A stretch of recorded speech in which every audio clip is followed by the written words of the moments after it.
তোমার এই যে মানসিক সমস্যা বারবার ব্যাক করে কেন জানো? এই যে হয়তো কিছুদিন ভালো রয়েছে, তারপরে আবার কিছুদিন খারাপ, কিছুদিন হয়তো ভালো, টোটালি নিজেকে মনে হচ্ছে যে আমি পুরো সুস্থ, তারপর হয়তো আবার সেই খারাপ হয়ে যাচ্ছ। অনেকে আছে যাদের হয়তো সমস্যাটা হয়তো 2 মাস বা 2 বছর নেই, তারপর আবার সমস্যাগুলো রিটার্ন দেখা দেয়। কেন তারা প্রপারলি এখান থেকে রিকভার হতে পারে না কেন? আজ এই বিষয় নিয়ে তোমাদের সাথে আলোচনা করব। অনেকে আছে যারা আমার থেকে জানতে চায় যে দাদা, তোমার তো রিকভারি প্রায় 3 বছর প্লাস হয়ে গেল, তোমার সমস্যাগুলো কি ব্যাক করেনি? আজকে এই বিষয় নিয়ে তোমাদের সাথে আলোচনা করবো, আর আমার সমস্যাগুলো কেন ব্যাক করে না, আমি কেন সুন্দর জীবনযাপন করতে পারছি আর তোমরা কেন পারছো না, আজকে এই বিষয়ে তোমাদের সাথে ভালো করে বোঝাবো। কারণ অনেকেই আছে যারা 2 দিন 4 দিন 5 দিন 10 দিন ভালো থাকতে পারছে, বাট তাদের সমস্যাগুলো আবার ব্যাক করছে। তো কেন? কিছু কিছু মানুষ রয়েছে যাদের সমস্যাগুলো টোটালি মানে চলে যাচ্ছে, আবার কিছুদিন পরে ব্যাক করছে, হয়তো 2 মাস 6 মাস পরে আবার ব্যাক করছে। তারা এখান থেকে প্রপারলি যে রিকভার হতে পারছে না, তাদের ভুলগুলো আজকে তোমাদের সাথে তুলে ধরবো। আর আজকের ভিডিওটা তোমাদের জন্য অত্যন্ত মানে গুরুত্বপূর্ণ হতে চলেছে এই কারণে, কারণ তোমাদের এই জার্নির পথে অবশ্যই এই ভিডিওটা দরকার হবে। এই মানসিক সমস্যা কিন্তু এত বড় কিছু না যেখান থেকে তুমি রিকভার করতে পারবে না। আর যদি রিকভার না হতো এই সমস্যাগুলো, তাহলে এত যে সাইকোলজিক্যাল কাউন্সিলর রয়েছে বা যারা এই বিষয় নিয়ে কাজ করে, তারা আর কাজ করতো না। জানো তো যে এই সমস্যা কোনোদিন ঠিক হয় না, তাই না? দেখো, এই সমস্যা 100%ই ঠিক হয়। কারণ হচ্ছে যে আমাদের যে ভুলের কারণে আমাদের সমস্যাগুলো যে ব্যাক করে, আমরা হয়তো কিছুদিন অল্প অল্প করে নিজেকে পজিটিভ দেওয়ার চেষ্টা করি, ধীরে ধীরে রিকভার হয়, হয়তো 2 মাস বা 6 মাস পরে সমস্যাগুলো আবার মানে ব্যাক করে। আদৌ কেন? কারণ একটা জিনিস ভেবে দেখতে হবে, আমি যেই পথে ধরো হাঁটছি, সাপোজ হয়তো রিকভারির জার্নি, আজ আমি ধীরে ধীরে অল্প অল্প করে পজিটিভ দিলাম, নিজের সাথে ঠিকঠাকভাবে ডিল করলাম, ধীরে ধীরে এখান থেকে রিকভার হয়ে গেলাম, তাই তো? 2 মাস পরে আমরা কিন্তু আবার সেই একই ভুল করি, যার কারণে আমি এই জায়গাতে আবার চলে আসি এই সমস্যাতে। সো আজকে বিস্তারিত ভালো করে ভেঙে চুরে বোঝাবো যে আমার সমস্যাগুলো কেন ব্যাক করে না, আমার চিন্তাধারাগুলো কেমন, বা আমার লাইফস্টাইল আজকে কেমন তোমাদের সাথে শেয়ার করব। কারণ একটা জিনিস ভেবে দেখো, আমার যে সমস্যাটা যে খুবই মারাত্মক তা তো না, এ সমস্যাতে মানুষ মারা যায় তা তো না, এ সমস্যাতে যে মানুষ পাগল হয়ে যায় এমনটা হয় কি? কখনোই হয় না। তাহলে যখন এই সমস্যার মধ্যে যারা গুরুতরভাবে ফেঁসে যায়, তারা আদৌ জানে যে তাদের কষ্টর লেভেলটা কতখানি হয়। তো আজকে তোমাদের সাথে শেয়ার করি যে আমার সমস্যাগুলো কেন ব্যাক করে না, আমি চিন্তা ভাবনার সাথে কিভাবে মানে ডিল করি, বা কি করি যাতে আমার সমস্যাগুলো ব্যাক করে না। তো সাপোজ ধরে নাও, যখন আমার সমস্যাগুলো মানে প্রচুর পিক লেভেলে ছিল, যারা তোমরা এই সমস্যার মধ্যে রয়েছো, আর যে তোমরা ছোটাছুটি করছো এখান থেকে সুস্থ হবার জন্য, একটার পর একটা মানে পথ বাঁচছো, বাট কোনোটাই মানে ঠিক হচ্ছে না, তুমি যে মুক্তির যে পথ সেটা পাচ্ছ না। ঠিক তোমাদের পর্যায়ে কিন্তু আমি একটা সময় ছিলাম, আমি একটার পর একটা ডাক্তার পরিবর্তন করে গেছিলাম, একটার পর একটা নিজেকে লজিক দিয়ে গেছিলাম, মানে ডেলি রুটিন চেঞ্জ করছিলাম, এটা ভালো না ওটা ভালো, এটা ভালো না সেটা ভালো, এই করতেছিলাম। বাট যখন আমি ঠিকঠাকভাবে জিনিসগুলো বুঝলাম যে আদৌ এখান থেকে সুস্থ হবার জন্য মানে কি করা লাগে, আমি তোমাদেরকে প্রায় বলি না, যাকে বিষয়গুলো বোঝো, ঠান্ডা মাথায় বোঝো যে আমার সমস্যাটা কী, এর রিকভারির পথগুলো কী। তো আমি নিজেকে তখন মানছি যে কষ্ট, সে সময়তে কষ্ট যে লেভেলগুলো অনেকটা মানে হাই থাকে, যে নিজেকে যে বোঝাবো না সেটুকু ক্ষমতা থাকে না, মানতে চায় না মন। এত রকমের শারীরিক সমস্যা, তারপরে তো আমার যে সমস্যাটা ছিল যে ঘুম, টানা 2 মাস ঘুমাইনি আমি, 2 মাস 5 মিনিটের জন্য ঘুমাতে পারিনি। ভেবে দেখো, অনেক মানুষ রয়েছে যাদের হয়তো 2 ঘন্টা 1 ঘন্টা ঘুম হচ্ছে, 5 ঘন্টাও ঘুম হচ্ছে, তারা খুশি না। বাট আমার একটা সময় যে যখন এই সমস্যাটা আমি ছিলাম না, 2 মাস টানা 2 মাস 5 মিনিটের জন্য ঘুমাতে পারিনি। তাহলে ভেবে দেখো কী অবস্থা আমার শরীরের, যে একটা এমন অবস্থা। এবার তোমরা যে ভাবছো কি না যে মানুষ না ঘুমালে পাগল হয়ে যায় এটা সেটা, তাহলে পাগল হবার থাকলে না প্রথমেই কিন্তু আমি পাগল হয়ে যেতাম। তো আমার কষ্ট হওয়া সত্ত্বেও আমি কি করেছিলাম, যে আমি ডেলি রুটিন তৈরি করেছিলাম নিজে নিজে। হয়তো তোমরা ভাববে যে ডেলি রুটিন নিজে নিজে কীভাবে তৈরি করলে, তো তোমাদেরকে এটাও বলি। সাপোজ ধরে নাও, অনেকে রয়েছে যারা বলে যে হয়তো সকালে উঠলে শ্বাসের ব্যায়াম করলে ভালো হয়, মেডিটেশন করলে ভালো, এটা সেটা। এবার এক একজন তো এক এক রকম বলে, আমি করব কোনটা। তো আমি যেটা করেছি, আমি টোটাল ধরো আজকে কথার কথা যে আজকে ধরো আমি মেডিটেশন করলাম, তো রেজাল্ট হয়তো ভালো আসলো না।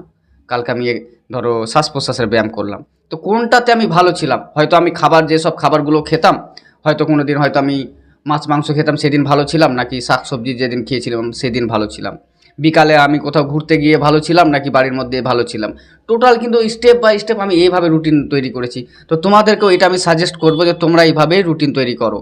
তুমি শোনো সবার, যে কে কী বলছে না বলছে, কে বলছে মেডিটেশন করতে, কে বলছে শ্বাস প্রশ্বাস, কিন্তু তোমার যেটাতে বেশি মানে বেনিফিট হচ্ছে না, তুমি ধীরে ধীরে ওইভাবে অ্যাপ্লাই করো। আর একটা কথা তোমাদেরকে প্রায় ভিডিওতে বলে আসি না, যাকে বিষয়গুলো বোঝো, তোমার সমস্যাটাকে বোঝো, তোমার সমাধানটা তুমি জানো যে কী আদৌ হতে পারে। এই যে তোমার যে সমস্যাগুলো হচ্ছে, তোমরা যে সমস্যাটাকে ভিন্নভাবে দেখছো, তোমার সমস্যাটা ভিন্ন কিছু না। তুমি একবার নিজেকে জিজ্ঞেস করো তো তোমার সমস্যাটা কী, ভয় নিয়ে চিন্তায়, দুটোই তো। ভয় থেকে তোমার শারীরিক যে পরিবর্তন সেগুলো ঘটছে, এগুলোই তো শারীরিক সমস্যা হচ্ছে। অন্য কিছু কি? না তোমার এই এক্সট্রা অন্য কিছু হচ্ছে? এমনটা তো কিছু না। তাহলে তো নিজের যে সমস্যাগুলো না ভুল করে আলাদা করে দেখার দরকার নেই বা চেষ্টা করো না। কারণ তুমি ভেবে দেখো তোমার যে সমস্যাটা না মানসিক সমস্যা, তুমি কনফার্ম হয়ে গেছো। কারণ যারা মানসিক সমস্যার মধ্যে থাকে, যারা এই ভিডিও দেখছে, আমার এইসব ভিডিওগুলো যারা দেখছে, তারা 100% মানসিক সমস্যা। তারা হয়তো হয়তো অনেক মানুষ রয়েছে যারা প্রথম প্রথম হয়তো আমার ভিডিওটা পেয়েছে, কিন্তু তারা ডক্টর কাছে গিয়েও কনফার্ম হয়ে গেছে। তোমরা যারা যারা ভিডিও দেখছো তোমরা তো কনফার্ম না যে মানসিক তোমাদের সমস্যা না অন্য কিছু? 100% তোমরা কনফার্ম যে তোমাদের মানসিক সমস্যা। এবার আসি ধীরে ধীরে পয়েন্টে, যে আমি যে কীভাবে চলি যার কারণে আমার সমস্যাগুলো ব্যাক করে না। আমি যখন সাপোজ ধরে নাও আমি নিজেকে বোঝানোর চেষ্টা করলাম যে আদৌ আমার সমস্যাটা কী, আমার এই সমাধানের যে পথ সেটা কি, আমি তো জানলাম বুঝলাম। তো একটা জিনিস খেয়াল করেছো, আমার রিকভারি ভিডিও প্লে লিস্টে প্রায় 100-র উপরে রিকভারি, যাদেরকে আমি সুস্থ করি তাদের 100-র উপরে রিকভারি ভিডিও। তুমি ওখানে চলে যাও, প্রায় 100-র উপরে যারা মানুষ কথা বলেছে যে তাদের সমস্যাগুলো, এমনটা না যা ধরো সাপোজ আমার সাথে জয়েন করলো তাদের সমস্যাগুলো ধীরে ধীরে ঠিক হয়ে গেছে, এমনটা একটাও পাবে না তুমি। সবাই একটা কথাই বলবে মাঝে মাঝে সমস্যাগুলো কমেছে বেড়েছে, তারপরে কিন্তু তারা ধীরে ধীরে সুস্থ হয়েছে। কিন্তু যারা যারা তোমার এই মানসিক সমস্যার মধ্যে রয়েছে, তোমাদের চিন্তাভাবনা কি? আজ থেকে আমি ধরো কোনো মানে রুটিন অ্যাপ্লাই করলাম বা নিজেকে পজিটিভ দেওয়া স্টার্ট করলাম, বা জার্নির যে পথটা হয় সেটা অ্যাপ্লাই করার চেষ্টা করলাম। আজ 1, 2, 3, 10% করে 20% করে এইভাবে ধীরে ধীরে তুমি রিকভারির দিকে চলে যাবে। তোমরা এই আশা করো, যার কারণে তোমার সমস্যাগুলো ব্যাক করে বারবার। কথার কথা নিজেকে সাপোজ ধরে না অল্প অল্প করে বোঝানোর পরে ধীরে ধীরে তুমি রিকভারি, সাপোজ ধরো 2-4 দিন ভালো আছে, বিন্দাস আছো, তারপর হয়তো 10 দিন পরে তোমার সমস্যাগুলো আবার দেখা দিচ্ছে। তখন কি করো? না সমস্যাটা আমার ব্যাক করেছে। তুমি একটা জিনিস খেয়াল করো, তুমি যে এতদিন ধরে খারাপ ছিলে, এই যে 10 দিন ভালো, এদিকে একবারও মানে তোমার খেয়াল গেছে যে তুমি তো টোটালিতে একদিন খারাপ ছিলে, 10 দিন তো তুমি ভালো ছিলে? এই খেয়ালটা তো যায়নি। কিন্তু এটা খেয়াল চলে যাচ্ছে যে 10 দিন পরে যখন একটু খারাপ লাগলো, আমার এই সমস্যাটা আবার ব্যাক করলো, এই সমস্যাটা আবার হয়ে গেল, আমি তো কয়েকদিন ভালো ছিলাম, কেন আবার এই সমস্যাগুলো ব্যাক করলো? তোমাদের চিন্তা ভাবনা হয় এটা। তো তোমাদেরকে যেটা করতে হবে, সাপোজ ধরো না তুমি 10 দিন ভালো ছিলে, এই যে জার্নিতে তুমি 10 দিন ভালো ছিলে, এদিকে ফোকাস দাও। ফোকাস বলতে তুমি নিজেকে এটাও বোঝাতে পারো যে আমি জানি এই সমস্যাগুলো এইভাবেই ঠিক হয়। 2 দিন ভালো, 4 দিন খারাপ, 10 দিন। আর তুমি আমার প্রায় ভিডিওতে পেয়ে যাবে আগের ভিডিওগুলোতে যে তুমি কয়দিন ভালো থাকবে, তুমি কয়দিন খারাপ। আমার যে জীবনে জার্নি ছিল, যে রিকভারির যে জার্নি, আমারটা এমন হয় নাই। হয়তো আমি 10 দিন ভালো ছিলাম, 4 দিন এমন অবস্থা হয়েছে যে একদম মনে হচ্ছিল যে আমার যে সমস্যা মানে ছিল তার থেকে 4 গুণ সমস্যাগুলো আমার ব্যাক করেছে। কিন্তু আমি হার মানি না, আমি তো জানি যে আমার সমস্যাটা কী। এবার তুমি ভেবে নাও তুমি 10 দিন ভালো রয়েছো, তারপর সমস্যাগুলো ব্যাক করলো, তুমি জানো না কেন ব্যাক করলো, বা তোমার সমস্যাটা কেন হচ্ছে তুমি জানো না। 100% জানো যে এইগুলো মানসিক সমস্যার কারণে। কারণ এর থেকে খারাপ দিনও তুমি পার করে এসছো, তারপরে 10 দিন পরে যখন সমস্যাগুলো ব্যাক করলো, আবার কেন হলো, এটা আবার কীভাবে ঠিক হবে, এ সমস্যা আমার কোনো দিন ঠিক হবে না, আমি যদি ভালো হবার থাকতো তাহলে আমার সমস্যাগুলো এভাবে ব্যাক করতো না। এগুলো কি? এগুলো তো দুশ্চিন্তা। তোমার সমস্যাটা শুরুটা কোথা থেকে? দুশ্চিন্তা থেকে। তুমি কি ভাবছো যে দুশ্চিন্তা করে আবার তুমি রিকভার করবে? কখনোই না, আবার সমস্যাগুলো ব্যাক করবে। তো তোমাদেরকে যেটা করতে হবে, প্রথমত তোমরা ডেলি একটা রুটিন তৈরি করো, সাপোজ দরকার পড়লে একটা সাইকোলজিক্যাল কাউন্সিলারের হেল্প নাও, উনি যেভাবে বলছে সেইভাবে চলো। তারপরে ধীরে ধীরে দেখবা এখান থেকে ডেভেলপ করবো, হয়তো 2 দিন, 10 দিন বা 1 মাস পরে সমস্যাগুলো ব্যাক করবে। তুমি নিজে থেকে আগে এটাই বলে দিবে নিজেকে যে আমি জানি এই সমস্যাগুলো আমার ব্যাক করতে পারে। তো তোমাদেরকে একটা কথা বোঝায়, সাপোজ ধরে নাও যে আমি একজন বাজে ছেলে, সাপোজ আমার মুখে ধরো আমার ল্যাঙ্গুয়েজ খুবই খারাপ, মাঝে মাঝে আমার গালি বেরিয়ে যায়, তো এটা আমার একটা মানে বাজে হ্যাবিট। সো আমি তো জানি যে আমাকে যদি ভালোভাবে কথা বলতে হয়, বা আমার এই যে মুখ দিয়ে যে বাজে ল্যাঙ্গুয়েজগুলো বেরিয়ে যাচ্ছে সেগুলো ঠিক করতে হয়, তো কীভাবে প্রসেস তো আমার জানা রয়েছে। এবার এমনটা তো না তো আমি জানলাম তাহলে আমি মানে আমার যে ভাষা সেটা ঠিক হয়ে গেল, এমনটা তো হবে কি? কন্টিনিউ প্র্যাকটিস করতে হবে, তবে তো ধীরে ধীরে আমার ভাষাটা চেঞ্জ হবে, তাই না? তো সাপোজ ধরো না এরকম চলতে চলতে হুট করে হয়তো আমাকে কোনো একটা বন্ধু রাগিয়ে দিল, এটা সেটা বলে দিল, বা কোনো একটা কিছু হলো, আমার মানে ফট করে ধরো মুখে যে বাজে ভাষা সেটা বেরিয়ে আসলো, হবে না এটা? তো হবে। এবার যদি ভাবে যে না আমি আর সুস্থ হতে পারবো না, বা সাপোজ ধরো না আমার যে বাজে যে ভাষা সেটা আমি কোনোদিন ঠিক করতে পারবো না, এমনটা বললে তো আর হবে না। এবার দেখো তুমি যেটা করতে যাচ্ছ না, অবশ্যই তোমাকে লম্বা একটা মানে প্র্যাকটিস রাখতে হবে। এমনটাতে না যে তুমি যে সমস্যা থেকে ধীরে ধীরে পজিটিভ দিচ্ছ বলে সবই পজিটিভ হয়ে যাবে, এমনটা কখনোই হবে না। মাঝে মাঝে নেগেটিভও আসবে, যেটা তুমি হয়তো ডিলও করতে পারবে না। তো সেই ক্ষেত্রে তোমাকে যেটা করতে হবে, যখন দেখবে যে সমস্যাগুলো অনেক পিক লেভেলে আসছে না, তুমি টোটালি কিছু করবে না, একদম রিল্যাক্সভাবে বসে থাকো, দেখো কি হচ্ছে। যখন তুমি পারবে না, তো আমি যখন জেনেছিলাম যে না আমার সমস্যাগুলো মাঝে মাঝে ব্যাক করতে পারে, মাঝে মাঝে যে সমস্যাগুলো আছে সেগুলো তীব্র আকারে আমার কাছে আসতে পারে। তো আমি এগুলো অ্যাকসেপ্ট করে নিয়েছিলাম, নিজেকে আগে থেকে বুঝিয়ে রেখেছিলাম যে আমি জানি যে আমার সমস্যাগুলো মাঝে মাঝে ব্যাক করবে। সো এই কারণে আমি ভালো থাকতাম। তারপরে অনেক মানুষের প্রশ্ন রয়েছে, দাদা তুমি কিভাবে চলো যার ফলে এই সমস্যাগুলো তোমার ব্যাক করে না, আজ 3 বছর রিকভার হয়ে গেলে কিন্তু তুমি বিন্দাস রয়েছে। অনেক মানুষকে দেখেছি যে অনেকে আছে যাদের সমস্যাগুলো অনেকবার ব্যাক করেছে, কিন্তু তোমার কেন করলো না? তো একটা কথা ভেবে দেখো, আমি তো একবার ঠকেছি, ভালো করে বিষয়গুলো তো বুঝেছি যে আদৌ কী কেন। আর এই যে আমার যে শারীরিক সমস্যা হলে আমার কী করণীয়, চিন্তা ভাবনা হলে কী করণীয়, টোটালি রাস্তা জানা রয়েছে। তা বলে এ নয় যে আমার মধ্যে কোনো ভয় নেই বা আমার মধ্যে কোনো ভয় আসবে না, সবই আসবে। আমার এটাও জানা রয়েছে কোন ক্ষেত্রে আমার শারীরিক সমস্যাগুলো হলে কোন ক্ষেত্রে আমাকে ডাক্তার দেখাতে হবে, কোন ক্ষেত্রে আমাকে ভয় পেতে হবে, আমার সব জানা রয়েছে। আমার যদি মানে কন্টিনিউ 4-5 দিন 10 দিন ধরে টানা একই রকমের মাথা ব্যথা হয়, তো আমি তো একবার ডাক্তার কাছে যাবই। আমার যদি বুকে কোনো চাপ ধরে, কিছুদিন আগে তো তোমরা দেখলা আমি ইসিজি ইকো করেছি, কারণ আমার সমস্যা হচ্ছিল। তা বলে এ না যে আমি ভাববো যে না আমার বুকে চাপ ধরছে, আমার মানসিক সমস্যা ব্যাক করেছে, বুকে চাপ ধরেছে মানে মানসিক সমস্যা আমার আবার মানে ফিরে এসেছে, এমন তো আমি ভাবি না।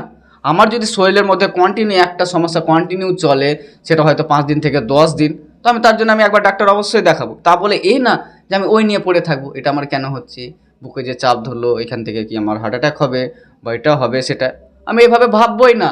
দরকার কি পড়ে? দেখো এটা তো মানতেই হবে, ওপরওয়ালা যতদিন চাই এই পৃথিবীতে আমাকে রাখবে, যেদিন ডাক আসবে আমাকে তো যেতেই হবে। এবারে আমার কষ্ট হচ্ছে বলে এই না যে আমি সব কিছু, এখন তো এমন না যে আমি মানসিক সমস্যা থেকে রিকভার হয়েছি, যে আমার শরীরে যে কোনো সমস্যা হবে আমি ভয় পাবো না, নিজেকে এটা বলবো না না আমি এগুলো জানি, এগুলো মানসিক সমস্যা, এগুলো কিছু মানে এমন তো কখনোই ভাববো না। আমার কোনো একটা শারীরিক যদি সমস্যা হয়, টানা হয়তো 5 থেকে 10 দিন টানা চলছে, কোনোভাবে কমছে না, তো আমি একবার ডাক্তার কাছে যাব, এটাই বুদ্ধিমানের কাজ।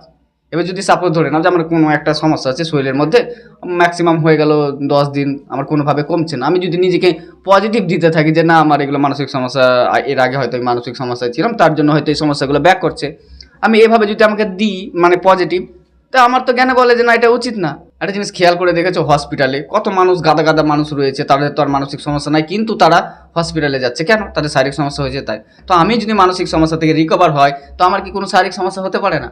অবশ্যই হতে পারে। আর আমি এগুলোকে মানসিক মানে সমস্যা রূপে দেখি না বলেই আমি ভালো আছি। আর আমার সমস্যাগুলো সাপোজ ধরে নাও আমার জীবনে চলার পথে আমার ভয় আসবে, প্যানিক আসবে, সবই হবে। অনেক কিছু রয়েছে যেগুলোতে আমার ভয় হয়, প্যানিক হয়, কিন্তু এ না যেগুলো মানসিক সমস্যার জন্য হচ্ছে। আমি আমার মেয়েকে নিয়ে অনেক কিছুতে ভয় পাই, তা বলে এটা ভাবি না যেটা আমার মানসিক সমস্যা। আমার মেয়েকে আমি খুব ভালোবাসি বলে তো আমি ভয় পাই, তাই না? আর অনেকে বেশিরভাগ জানতে চায় এটা যে দাদা তোমার ডেলি যে লাইফস্টাইল এখন কেমন? তো দেখো আমার নিয়মিত এক্সারসাইজ করা হয় না, যেদিন আমি সময় পাই এক্সারসাইজ করি, মাঝে মাঝে যদি দরকার পড়ে তো মেডিটেশন করি। সো বাট এমনটা না যে না করলে আমার সমস্যা আবার ব্যাক করবে বা আমি ভালো থাকবো না। আমি গ্রামে থাকি প্রথমত, তো আমাদের গ্রামে মানে এসব খুব কম মানুষই করে যে এক্সারসাইজ মেডিটেশন, কারণ তারা মানে ছোটোবেলা থেকে যেটা দেখে এসেছি মাঠে ঘাটে ঘোরাফেরা, এটাতে তাদের মানে মানে জীবন আর কি। সো আমিও এইভাবে নিজেকে তৈরি করেছি, আমি ঘুরে বেড়াই, বিকালে ঘুরে বেড়াই, এটা সেটা করি, কিন্তু ওই যে যে করতেই হবে এগুলো না করলে ভালো থাকবে না এমনটা না। তো আমার যে লাইফস্টাইল সেটা একটু ভিন্ন ধরনের। সাপোজ ধর আমি একা একা থাকতে ভালোবাসি, ঘুরতে যাই, মেয়ের সাথে খেলা করি, যে আমার যে এমন কিছু না যে আমি হয়তো এক্সারসাইজ বা মেডিটেশন এগুলো কন্টিনিউ করছি বা এগুলো না করলে আমি খারাপ হয়ে যাব বা সমস্যা ব্যাক করবে, এমন কিছু না। তো অনেকে রয়েছে যারা ভাবে হয়তো যে আমার যে লাইফস্টাইল বা ডেলি রুটিন যে খাবারের রুটিন সেটা হয়তো একটু অন্যের থেকে ভিন্ন। তো তোমাদেরকে আমি এটা ক্লিয়ার করে দিই, আমার লাইফস্টাইল একটা গ্রামের মানুষ, হয়তো তোমরা জানো, যারা টাউনে থাকো তারাও জানো, বা যারা গ্রামে থাকো তারাও জানো যে গ্রামে যারা থাকে তাদের লাইফস্টাইলটা কেমন হয়। তো আমার লাইফস্টাইলটা ঠিক তেমন। আমি যে প্রতিদিন এক্সারসাইজ মেডিটেশন এটা সেটা খুব মানে নিজেকে যে বাঁচিয়ে কুচিয়ে বা খুব ভালো ভালো খাবার খাই বা খুব ভালো কিছু করি এমন না, বাড়িতে যা রান্না হয় সেটাই খাই, একটু ঘুরতে যাই, রাতেও ঘুরতে যাই, বন্ধু বান্ধবের সাথে টুকিটাকি আড্ডা দিই, এটা করি সেটা করি, সব মানে মেয়ের সাথে খেলা করি, যেমন একটা মানে গ্রাম্য পরিবেশে যেমনটা একটা মানুষ লাইফ লিড করে, তো আমার লাইফের যে স্টাইলটা সেটা তেমনই আর কি। সো আমি এইটুকু তোমাদেরকে বলি যে সমস্যা মানুষের হতেই পারে, সে শারীরিক সমস্যা হতে মানসিক সমস্যা হতে পারে, কিন্তু সবথেকে বড় বিষয় কী বলো তো, তোমাকে বোঝা যে তোমার সমস্যাটা কী কেন। এবার সব চিন্তায় যে তোমার মানসিক সমস্যা এমন না, সব ভয়ই যে তোমার মানসিক সমস্যা এমনটা না। আর আমি নিজেকে বোঝাতে শিখেছি বলে তো আমার সমস্যাগুলো ব্যাক করে না। আর একটা লাস্ট কথা, আমি নিজের সাথে নিজেকে এমনই একটা প্রতিজ্ঞা করেছিলাম একটা সময়, আমার মৃত্যু হবে বাট আমার মানসিক সমস্যা তৃতীয়বার হবে না। সো চলার ভিডিও বেশি বড় করবো না, আশা করি তোমরা বিষয়গুলো বুঝতে পেরেছো যে না তোমাদের সমস্যাগুলো কেন আদৌ ব্যাক করে আর আমার সমস্যাগুলো কেন ব্যাক করে না। তো অল্প অল্প করে জানার পরে না নেক্সট টাইম যখন তোমার সমস্যাগুলো ব্যাক করবে, তুমি নিজেকে শক্ত রাখো, কারণ এর থেকে খারাপ দিন তুমি পার করে এসছো, এগুলো আর কি করবে নতুন করে, তাই না?